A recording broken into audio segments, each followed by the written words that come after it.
राम राम जी सारे ने आप सभी का हार्दिक स्वागत है अपने यूट्यूब चैनल नियति क्लासेज में। आज से हम इंडिया जीके का प्रैक्टिस सेट शुरू कर रहे हैं, क्योंकि हर एक एग्जाम में इंडिया जीके के क्वेश्चंस पूछे जाते हैं। चाहे वो एसएससी हो, सीएचएसएल, सीजीएल, रेलवे, कोई भी कम्पिटिटिव एग्जाम हो, हर एक पेपर में इंडिया जीके से क्वेश्चंस पूछे जाते हैं। तो हम जो प्रैक्टिस सेट शुरू कर रहे हैं, इसमें जितने भी पॉइंट्स आएंगे उन सबको इतनी बार डिस्कस करेंगे कि वे अपने आप दिमाग में छप जाएंगे। तो जो भी हमारे साथ इन प्रैक्टिस सेट को लगाएगा, यकीन मानो उसका इंडिया जीके उंगलियां पर जरूर याद हो जाएगी। तो क्लास को पूरी देखना, अगर अच्छी लगे तो लाइक करना, शेयर करना और चैनल को सब्सक्राइब करना। आज का हमारा फर्स्ट क्वेश्चन क्या है? विश्व के कुल क्षेत्रफल का कितना प्रतिशत क्षेत्रफल भारत में स्थित है? तो ये बताना है कि भारत का क्षेत्रफल विश्व के क्षेत्रफल का कितने प्रतिशत है। ऑप्शन दे रखे हैं 1.4, 2.42, 3.44% या फिर 4.3%। तो यहाँ पर सबसे पहले तो हमें ये याद रखना है कि जो भारत का क्षेत्रफल है वो कितना है। तो भारत का क्षेत्रफल कितना है? 32,87,263 वर्ग किलोमीटर है। दोनों के दोनों आंकड़े जरूर याद रखने हैं। भारत का क्षेत्रफल, हरियाणा का क्षेत्रफल। भारत का तो कितना है? 32,87,263 वर्ग किलोमीटर और हरियाणा का क्षेत्रफल कितना है? 44,212 किलोमीटर। तो भारत का जो क्षेत्रफल है ये विश्व के कुल क्षेत्रफल का कितना प्रतिशत है? 2.42% है। यहाँ पर हमारा आंसर क्या हो जाएगा? ऑप्शन बी हो जाएगा। अगर हम भारत की बात करें तो भारत कहाँ पर स्थित है? उत्तरी गोलार्ध के अंदर स्थित है। क्षेत्रफल की दृष्टि से भारत का विश्व में कौन सा स्थान है? विश्व में 7वां स्थान है। और ये क्वेश्चन पहले एचएसएससी ने ग्रुप 57 के मेंस में पूछा था कि भारत का विश्व में कौन सा स्थान है क्षेत्रफल की दृष्टि से। तो भारत 7वां सबसे बड़ा देश है विश्व के अंदर। तो 7वां स्थान है भारत का। क्षेत्रफल का कितना प्रतिशत है? 2.42% है। जनसंख्या में कौन से नंबर पर है भारत? दूसरे नंबर पर है 2011 की जनगणना के अनुसार। तो यहाँ पर हमारा आंसर है ऑप्शन बी। अगला क्वेश्चन है, भारत में जनगणना की अवधि है, यानी कि भारत में कितने वर्ष के बाद जनगणना करवाई जाती है? प्रत्येक 10 वर्ष, प्रत्येक 5 वर्ष, प्रत्येक 8 वर्ष या फिर प्रत्येक 11 वर्ष। तो सबसे पहले हम यहाँ पर जनगणना की बात करेंगे। तो भारत में सबसे पहले जनगणना किसने करवाई थी? मेयो के टाइम पर करवाई गई थी 1872 में, लेकिन वो नियमित रूप से नहीं थी। उसके बाद 1881 में नियमित रूप से जनगणना शुरू किसने करवाई थी? रिपन ने करवाई थी, 1881 में करवाई थी। तब से लेकर अब तक प्रत्येक 10 वर्ष के बाद भारत में जनगणना करवाई जाती है। तो यहाँ पर हमारा आंसर क्या हो जाएगा? ऑप्शन ए, प्रत्येक 10 वर्ष के बाद जनगणना करवाई जाती है। 2011 में लास्ट टाइम करवाई गई थी और उस टाइम पर जो जनगणना आयुक्त बनाए गए थे वे कौन थे? चंद्रमौली थे। 2011 की जनगणना के अनुसार भारत का जनसंख्या में कौन सा स्थान था? दूसरा स्थान था। लेकिन अब वर्तमान में की बात कर रहे हैं हम, वर्तमान में भारत की जो जनसंख्या है वो पहले नंबर पर आ चुकी है, चीन को पीछे छोड़कर। तो यहाँ पर हमारा आंसर हो जाएगा ऑप्शन ए। एक क्वेश्चन यहाँ से ये पूछा जाता है, एक तो है जनगणना और एक होती है जनसंख्या। हमसे पेपर में ये पूछा जाता है कि जनगणना किस सूची का विषय है और जनसंख्या किस सूची का विषय है। तो याद रखना, जो जनसंख्या है वो समवर्ती सूची का विषय है और जनगणना संघ सूची का विषय है। 3 सूची हैं, उनके बारे में सबने पढ़ा होगा। जो संविधान की 7वीं अनुसूची में 3 सूचियों का वर्णन किया गया है, संघ सूची, राज्य सूची और समवर्ती सूची। तो जो जनसंख्या है वो समवर्ती सूची के अंदर आती है और जनगणना संघ सूची के अंदर आती है। संघ सूची में केवल केंद्र सरकार कानून बनाती है, समवर्ती सूची में राज्य और केंद्र दोनों मिलकर कानून बनाते हैं, राज्य सूची में केवल राज्य सरकार कानून बनाती है। तो ये 3 तरह की हैं संविधान के अंदर, 7वीं अनुसूची के अंदर बताई गई हैं। अगला क्वेश्चन है, भारत की कुल जनसंख्या कितनी है? तो 2011 के अनुसार भारत की कुल जनसंख्या कितनी है? 121.8 करोड़ है। लेकिन अभी की बात करें तो भारत चीन को पीछे छोड़कर पहले नंबर पर आ चुका है जनसंख्या में। अगर 2011 के अनुसार हमसे पूछा जाए तो 2011 के अनुसार भारत का 2nd नंबर है चीन के बाद। अगला क्वेश्चन है, भारत की सबसे बड़ी जनजाति है। तो भारत में सबसे बड़ी जनजाति कौन सी है? संथाल, टोडा, गारो या फिर गोंड। तो भारत की सबसे बड़ी जनजाति कौन सी है? गोंड जनजाति है। और ये कहाँ पर पाई जाती है? मध्य प्रदेश की साइड पाई जाती है। संथाल कहाँ पर पाई जाती है? झारखंड।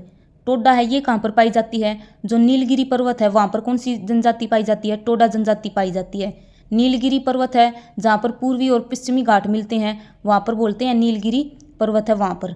और गारो है, गारो खासी जयंतिया, ये तीनों क्या हैं? ये पहाड़ियों के नाम भी हैं और ये जनजाति भी हैं, गारो खासी जयंतिया मेघालय के अंदर। तो यहाँ पर हमारा आंसर क्या हो जाएगा? गोंड जनजाति। अगला क्वेश्चन है, विश्व की कुल जनसंख्या का कितना प्रतिशत जनसंख्या भारत में निवास करती है? तो कितने प्रतिशत भारत की जनसंख्या है? 17.5%, 21.4%, 14.3% या फिर 24.4%। तो विश्व की कुल जनसंख्या का कितना प्रतिशत है? भारत की जनसंख्या 17.5% है। ऑप्शन ए हमारा यहाँ पर आंसर हो जाएगा। और क्षेत्रफल, विश्व के कुल क्षेत्रफल का भारत का क्षेत्रफल कितना है? 2.42%। और जनसंख्या कितनी है? 17.5%। अगला क्वेश्चन है, भारत का कुल क्षेत्रफल कितना है? तो भारत का कुल क्षेत्रफल कितना है? ये डाटा बिल्कुल एग्जैक्ट याद रखना है। 32,87,263 वर्ग किलोमीटर। और हरियाणा का क्षेत्रफल कितना है? 44,212 वर्ग किलोमीटर। तो यहाँ पर हमारा आंसर क्या है? Option B. अगला क्वेश्चन है, भारत के दक्षिणतम छोर को क्या कहा जाता है? तो भारत का सबसे दक्षिणतम पॉइंट है उसको क्या बोला जाता है? कैप कैमोरिन, रामेश्वरम, कन्याकुमारी या फिर इंदिरा पॉइंट। तो क्या बोला जाता है? इंदिरा पॉइंट। यहाँ से दो क्वेश्चन बनते हैं। एक तो हमसे पूछा जाए कि भारत की मुख्य भूमि का दक्षिणतम पॉइंट कौन सा है, या फिर एक हमसे सीधा पूछा जाए कि भारत का सबसे दक्षिणी पॉइंट कौन सा है। अगर सीधा पूछा जाएगा कि भारत का दक्षिण पॉइंट कौन सा है तो हम क्या बताएंगे? इंदिरा पॉइंट। अगर हमसे पूछा जाएगा कि मुख्य भूमि का दक्षिणतम पॉइंट कौन सा है तो क्या बताएंगे? कन्याकुमारी, जो तमिलनाडु के अंदर स्थित है। भारत का सबसे उत्तरी पॉइंट है वो कौन सा है? इंदिरा कोल। भारत का सबसे पूर्वी पॉइंट कौन सा है? किबुथु, जो अरुणाचल प्रदेश के अंदर है। और सबसे पश्चिमी पॉइंट कौन सा है? गोर मोती, जो गुजरात के अंदर है, या फिर हम सरकरीक भी बोल सकते हैं। जो गोर मोती है, सरकरीक है, ये क्या है? सरकरीक, ये क्या है? हमारे पश्चिमी बिंदु है और ये गुजरात के अंदर है। पेपर में ये क्वेश्चन पूछा जाता है कि सरकरीक किन दो देशों के बीच में विवाद है? तो भारत और पाकिस्तान के अंदर सरकरीक का विवाद चल रहा है। तो यहाँ पर हमारा आंसर क्या हो जाएगा? इंदिरा पॉइंट। अगला क्वेश्चन है, भारत की कुल स्थलीय सीमा की लंबाई कितनी है? तो स्थलीय सीमा यानी कि वे राज्य जिनकी सीमा समुद्र के साथ नहीं लगती है। 11,570, 15,200, 16,500 या फिर 18,200। तो कुल स्थलीय सीमा कितनी है भारत की? 15,200 किलोमीटर है। ऑप्शन बी हमारा यहाँ पर आंसर हो जाएगा। अगला क्वेश्चन है, भारत की कुल समुद्र तटीय रेखा या सीमा की लंबाई कितनी है? 7516.5 किलोमीटर, 1600 किलोमीटर, 8500 किलोमीटर या फिर 8100 किलोमीटर। तो कुल तटीय सीमा कितनी है? 7516.5 किलोमीटर है। ऑप्शन ए हमारा यहाँ पर आंसर हो जाएगा। ये है जो द्वीप हैं छोटे छोटे, उन सबको शामिल करके तटीय सीमा है ये पूरी। अगर हमसे पूछा जाए कि मुख्य भूमि की जो तटीय रेखा है उसकी लंबाई कितनी है तो कितनी हो जाएगी? 6100 किलोमीटर हो जाएगी। अगला क्वेश्चन देखो, ये पूछ रखा है, भारत की मुख्य भूमि से लगे समुद्र तटीय रेखा की लंबाई कितनी है? तो दो तरह के क्वेश्चन हमसे पूछे जाते हैं। एक तो कुल समुद्र तटीय रेखा कितनी है? 7516 किलोमीटर। इसमें क्या है? द्वीप शामिल करके ये लंबाई है पूरी। लेकिन इसमें क्या है? मुख्य भूमि का, इसमें जो द्वीप है उनकी लंबाई नहीं शामिल कर रखी, केवल मुख्य भूमि की पूछ रखी है। तो कितनी हो जाएगी? 100 किलोमीटर। मैप में देखो जितना भी ये ब्लू ब्लू नजर आ रहा है ये क्या है? समुद्र है।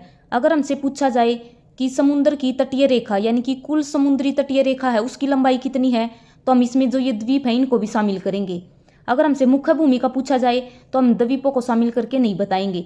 तो अगर मुख्य भूमि का पूछा जाएगा तो कितनी हो जाएगी? 6100 किलोमीटर लंबाई है। अगर द्वीप को शामिल करके पूछा जाएगा तो 7516 किलोमीटर है। और यहाँ से लेकर ये ऊपर की साइड है जो, ये क्या है?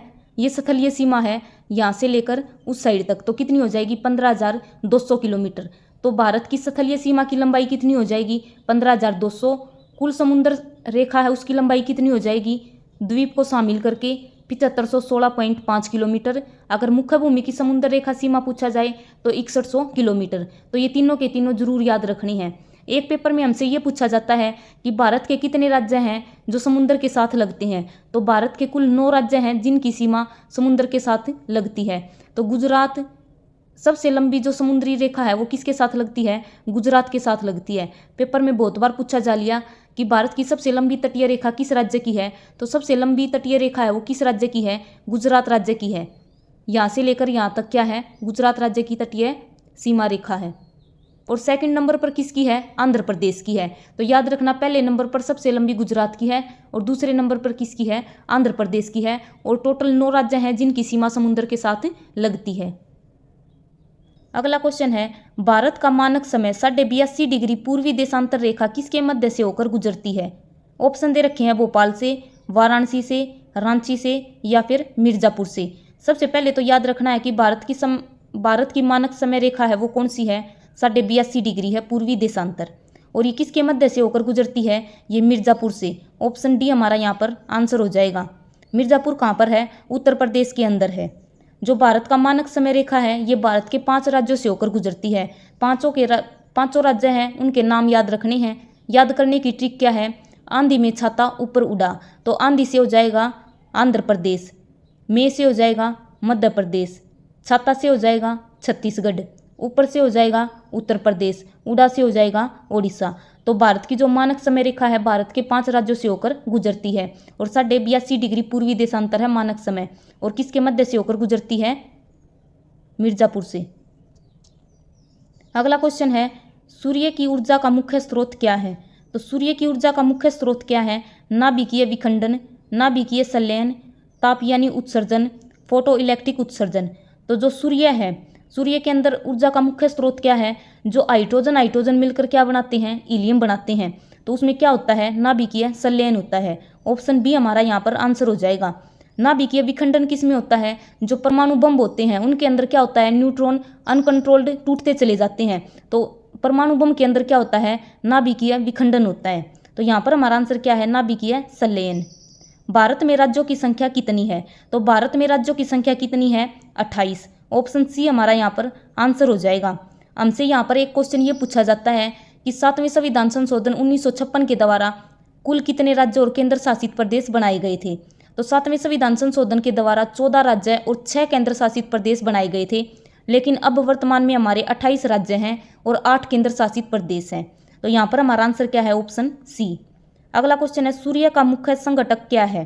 तो अभी बताया था जो मुख्य संगठन क्या है? सूर्य के अंदर हाइड्रोजन मिलकर क्या बनाते हैं? हीलियम बनाते हैं।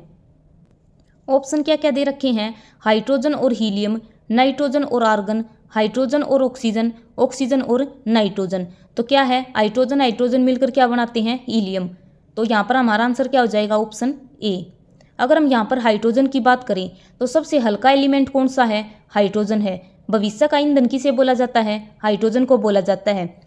जो हम हवाई जहाज होते हैं उनके टायरों में कौन सी गैस भरी जाती है? हीलियम भरी जाती है। हल्की तो हीलियम क्या है? एक नोबल गैस है। हल्की तो हाइड्रोजन भी है, हीलियम भी है, लेकिन हम हाइड्रोजन नहीं भरते। क्यों नहीं भरते? क्योंकि हाइड्रोजन क्या है? ज्वलनशील है, आग लग जाएगी। तो हाइड्रोजन से 3-4 पॉइंट याद रखने हैं। भविष्य का ईंधन किसे बोला जाता है? हाइड्रोजन को। आवारा तत्व भी कौन सा होता है? हाइड्रोजन होता है। हीलियम क्या है? एक नोबल गैस है। सबसे हल्की नोबल गैस कौन सी है? हीलियम है। नाइट्रोजन को चिप्स के पैकेट हैं उसके अंदर भरा जाता है। और वायुमंडल में सबसे अधिक कौन सी पाई जाती है? नाइट्रोजन पाई जाती है। 78%, 78% नाइट्रोजन पाई जाती है वायुमंडल के अंदर। और अगर हमसे पूछा जाए कि ब्रह्मांड में सबसे अधिक कौन सी पाई जाती है तो हम बताएंगे हाइड्रोजन। अगर वायुमंडल में पूछी जाएगी सबसे अधिक कौन सी है तो नाइट्रोजन। सेकंड नंबर पर कौन सी पाई जाती है? ऑक्सीजन पाई जाती है। अगला क्वेश्चन है, भारत की जल क्षेत्र सीमा कहाँ तक फैली है? 8 समुद्री मील, 16 समुद्री मील, 12 समुद्री मील या फिर 20 समुद्री मील। तो कितनी फैली है? 12 समुद्री मील। ऑप्शन बी हमारा यहाँ पर आंसर हो जाएगा। और 1 समुद्री मील किसके बराबर होता है? 1852 किलोमीटर के बराबर होता है। अगला क्वेश्चन है, कर्क रेखा भारत के कितने राज्यों से होकर गुजरती है? तो कर्क रेखा भारत के कितने राज्यों से होकर गुजरती है? 8 राज्यों से होकर गुजरती है। ऑप्शन बी हमारा यहाँ पर आंसर हो जाएगा। 8 राज्य कौन कौन से हैं? सबसे पहले है गुजरात। मैप के अंदर दिखाती हूँ। ये देखो, ये जो डॉटेड लाइन जा रही है ये क्या है? हमारी कर्क रेखा है। और इसका अक्षांशीय विस्तार है वो भी याद रखना है। इसका अक्षांशीय विस्तार कितना है? 23.5 डिग्री। और ये भारत के 8 राज्यों से होकर गुजरती है। सबसे पहले क्या है? गुजरात। ये हमारा राजस्थान हो गया। ये मध्य प्रदेश, छत्तीसगढ़, झारखंड, पश्चिम बंगाल और ये बीच में आ गया बांग्लादेश। यहाँ पर ये त्रिपुरा और ये मिजोरम। ये 8 राज्य हो गए। 1 2 3 4 5 6 7 और 8 राज्यों से होकर कर्क रेखा गुजरती है। कर्क रेखा से क्या क्वेश्चन पूछा जाता है? जो मध्य प्रदेश के अंदर कर्क रेखा को 2 बार काटने वाली नदी कौन सी है?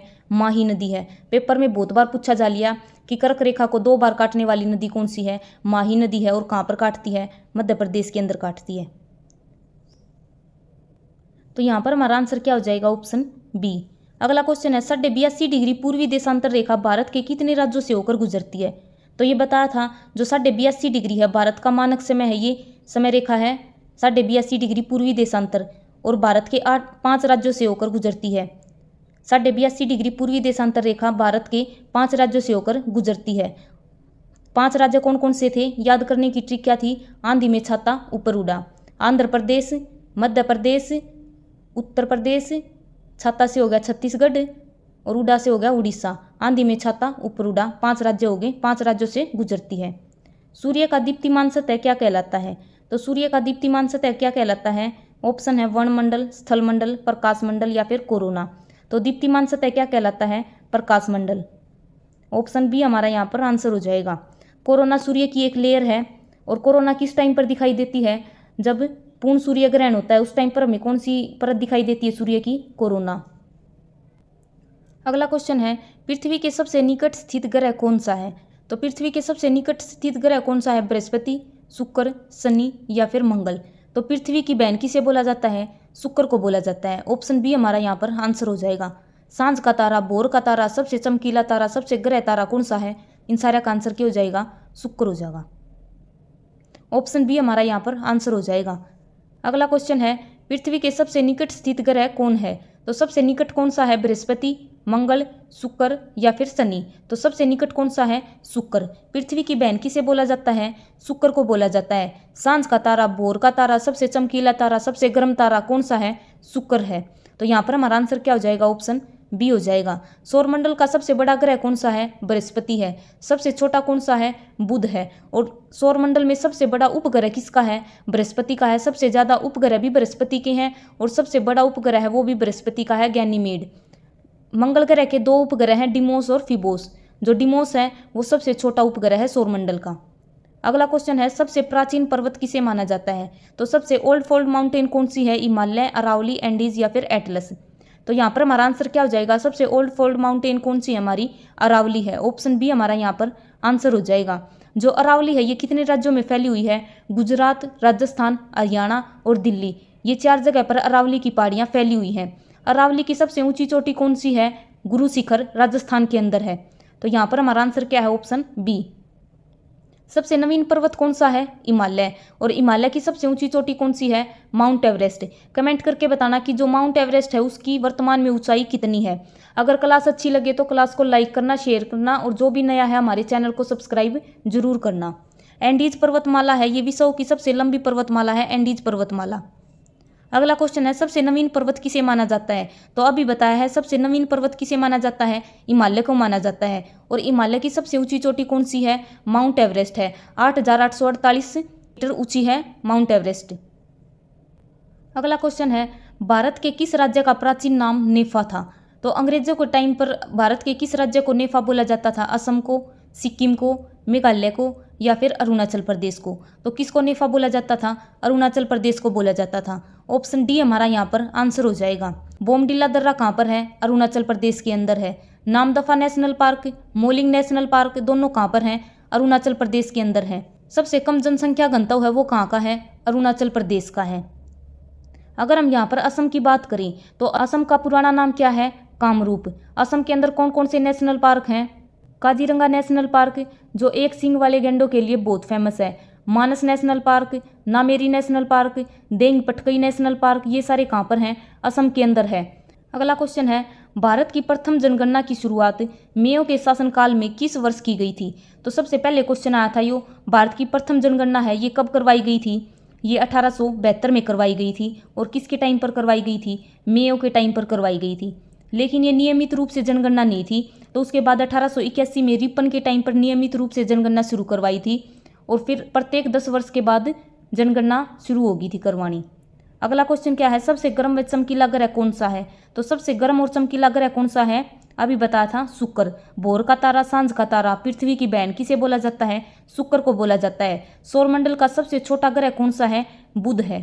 अगला क्वेश्चन है सूर्य के सबसे निकट स्थित ग्रह है, तो सबसे निकट स्थित ग्रह कौन सा है, पृथ्वी, शनि, शुक्र या फिर बुध। तो सबसे निकट क्या है सूर्य के, बुध है। लेकिन सबसे नज़दीक होते हुए भी बुध सबसे गर्म नहीं है, सबसे गर्म ग्रह कौन सा है, शुक्र है। क्यों है, क्योंकि बुध के पास अपना खुद का जो वातावरण है, वायुमंडल है वो नहीं है, इसीलिए शुक्र क्या है सबसे गर्म ग्रह है।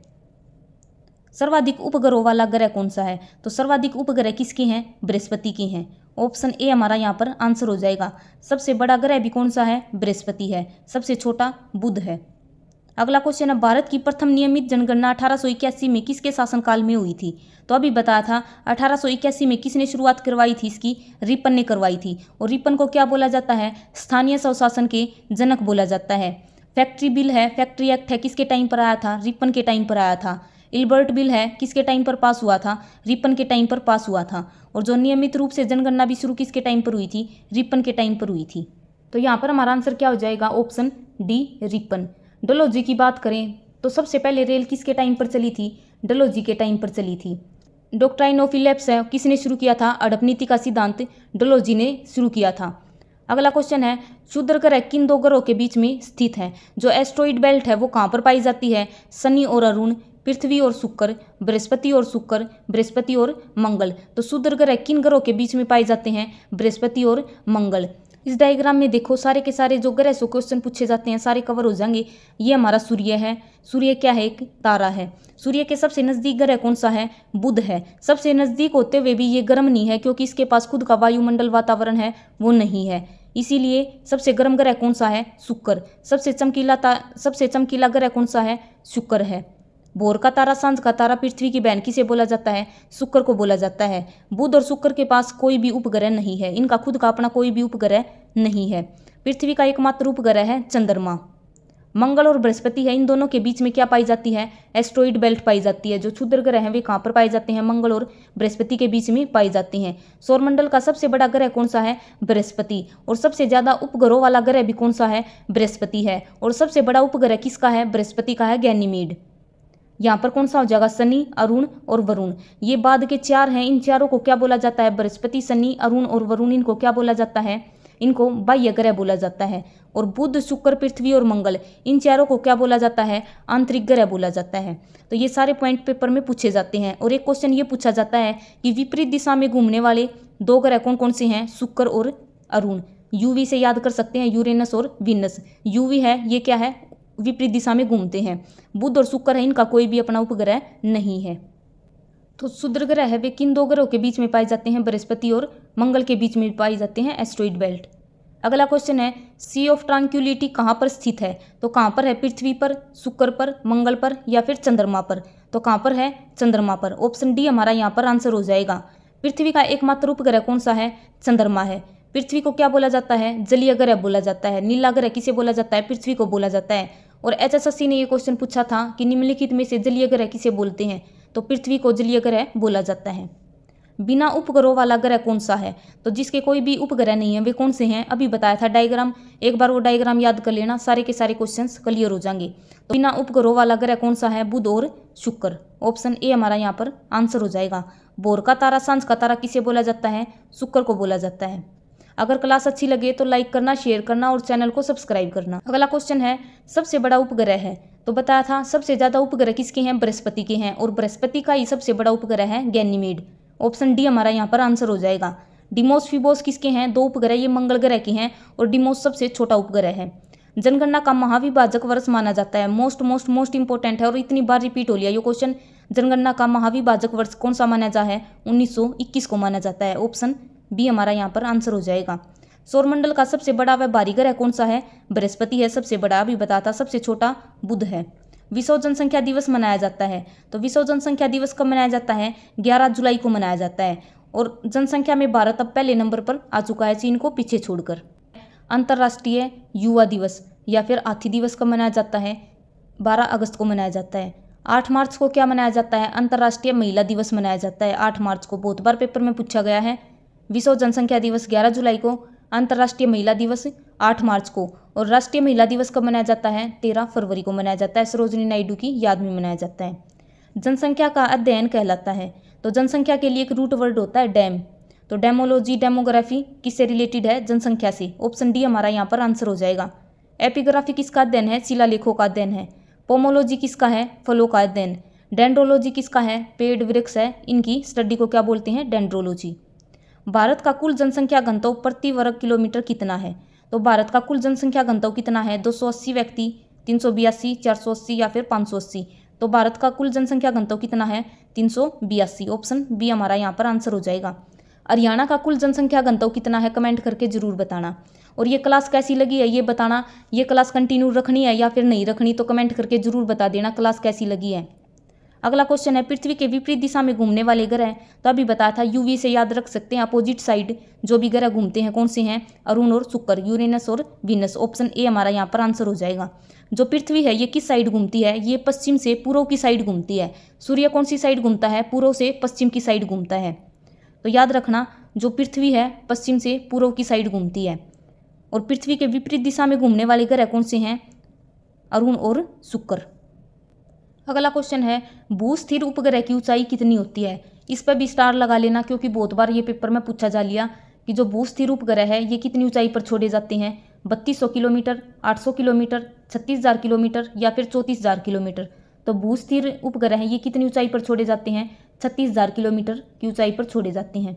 चंद्रमा किस ग्रह का एकमात्र उपग्रह है? तो चंद्रमा किसका एकमात्र उपग्रह है? बताया था पृथ्वी का। और पृथ्वी को क्या बोला जाता है? जलीय ग्रह या फिर नीला ग्रह। पृथ्वी अपने अक्ष पर कितने डिग्री झुकी हुई है? कमेंट करके जरूर बताना। भारत का कुल लिंगानुपात प्रति 1000 पुरुष पर कितना है? तो 1000 पुरुषों पर कितनी महिलाएं हैं? 943 महिलाएं हैं। ऑप्शन ए हमारा यहाँ पर आंसर हो जाएगा। अगर हम यहाँ पर 2011 के अनुसार बात करें तो भारत के किस राज्य का लिंगानुपात सबसे अधिक था? केरल राज्य का था। और सबसे कम किस राज्य का था? हरियाणा का सबसे कम लिंगानुपात था 879। तो इसीलिए जो हमारे प्रधानमंत्री हैं नरेंद्र मोदी हैं, उन्होंने 2015 में 22 जनवरी 2015 को पानीपत हरियाणा से क्या शुरू किया था? बेटी बचाओ बेटी पढ़ाओ शुरू किया था। क्यों शुरू किया था? क्योंकि 2011 के अनुसार जो हरियाणा है उसका लिंगानुपात सबसे कम था, 879 था। इसीलिए बेटी बचाओ बेटी पढ़ाओ किसने शुरू की थी? प्रधानमंत्री नरेंद्र मोदी ने 22 जनवरी 2015 से पानीपत हरियाणा से शुरू की थी। तो यहाँ पर हमारा आंसर कितना है? 943।